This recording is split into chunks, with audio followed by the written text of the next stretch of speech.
नागपूरमध्ये महापालिकेच्या विविध विकास कामांचं भूमिपूजनाचा कार्यक्रम पार पडला। यावेळी केंद्रीय मंत्री नितीन गडकरी यांनी सरकारी अधिकाऱ्यांवर ताशेरे ओढले।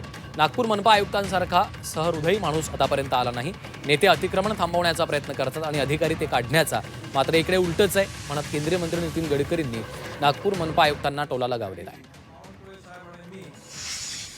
फुटपाथ, सायकल ट्रॅक असे या रोडचं डिझाईन तुम्ही तयार करा। आवश्यकता आहे की या संदर्भात ज्या लोकांनी अतिक्रमण केलेलं आहे ते काढण्याकरता रस्ता मोजण्याची गरज आहे। मी आता या सगळ्या रस्ता जो आहे हा चांगला होत असताना माझं बारकाईने लक्ष आहे आणि बारकाईने लक्ष असल्यामुळे कोणी कुठे किती अतिक्रमण केलं हे मला आता पूर्णपणे माहिती आहे आणि माझ्यावर दबाव टाकणारा कोणी पैदा नाही झाला, कारण मी या जनतेशी प्रामाणिक आहे।